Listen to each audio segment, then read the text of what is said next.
She cheated on me, and when I found out, I felt a rage I didn't know existed.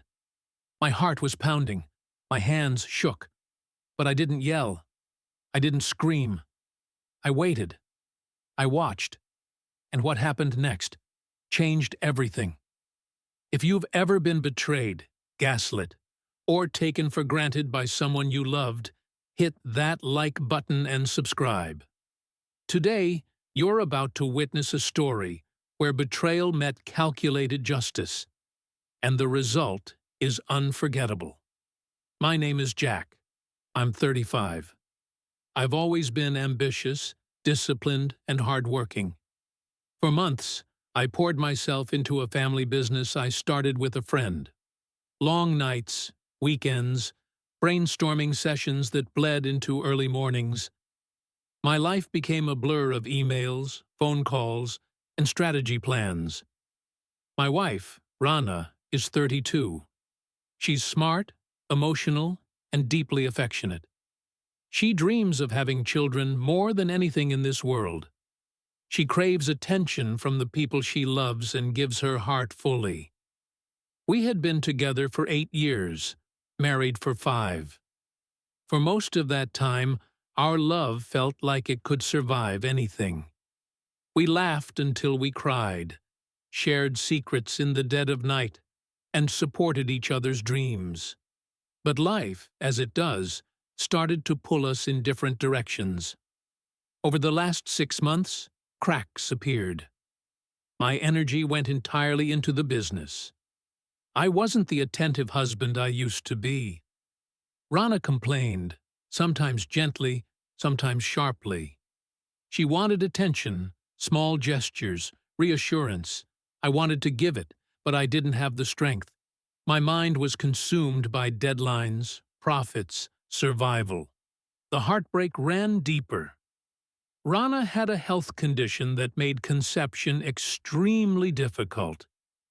Every pregnancy announcement from friends and family was a fresh wound.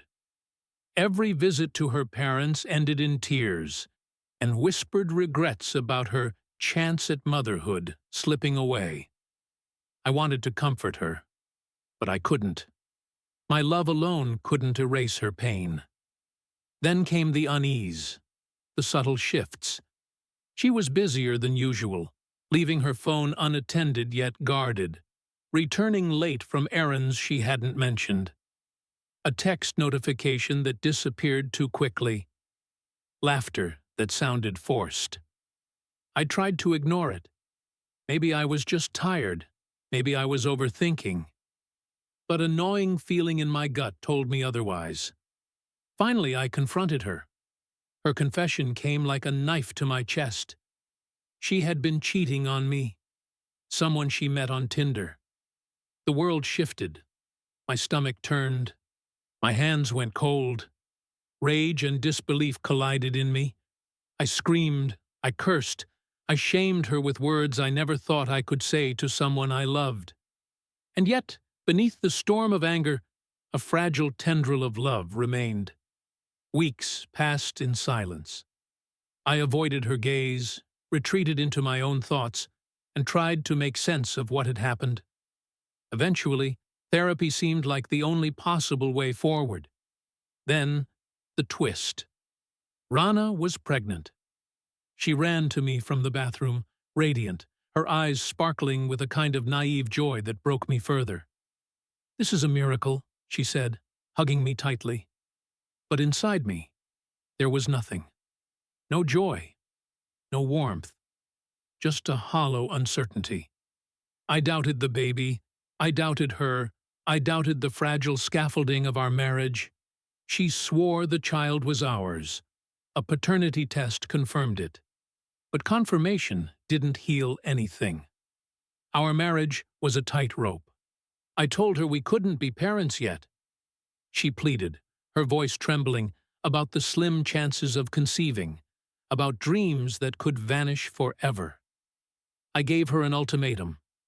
Repair the marriage first. Then think about children. Rana reluctantly agreed, and had an abortion.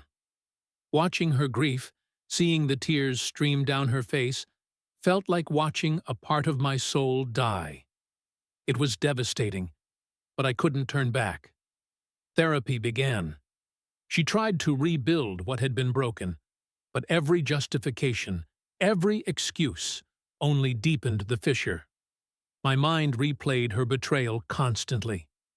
The intimacy she shared with another man while still being with me haunted me. Love, once unconditional, had become tainted. I consulted a friend who is a divorce attorney. I drew up the papers. That night, during dinner, she had cooked something simple but meaningful, her attempt at love, at repair. I handed her the divorce papers. Her face went pale. Panic took hold. Tears streamed down her cheeks. She screamed, pleaded, accused me of cruelty. She cried about losing her chance to become a mother, about the dream that had been stolen from her. And then I walked out. No yelling, no slamming doors, just silence. My statement was the emptiness I left behind. I sat alone in my apartment, the echo of her cries in my mind. Guilt, disgust, grief, rage, all collided in waves that left me breathless. The advice from Reddit suddenly made sense. My intimacy with her during her affair was a violation of my informed consent. Her betrayal was both emotional and physical. And yet, I felt guilt. Had I been too harsh? Had I destroyed her life unnecessarily? I didn't want her suffering, but I couldn't endure my own torment. I felt trapped in a spiral of pain and longing for the woman I had once loved. The revenge wasn't violence. It wasn't shouting. It was control. By leaving her with the consequences of her actions, I reclaimed what was stolen from me. My peace, my dignity, my power. Her shock, her panic, her tears, they weren't just drama. They were proof that actions have weight, that betrayal comes with consequences. Walking out, I felt something I hadn't felt in months: freedom. The illusion of the woman I had married was gone. In its place, clarity. Betrayal cuts deep. But justice isn't always physical. Sometimes, the smartest revenge is reclaiming your life, your peace, your dignity. Leaving isn't cowardice. Sometimes, it's the loudest, most powerful statement you can make. If this story shook you, hit that like button. Share in the comments. Have you ever had to walk away from someone you loved because trust was irreparably broken? And don't forget to subscribe for more emotionally charged Reddit revenge stories that will keep you on the edge of your seat.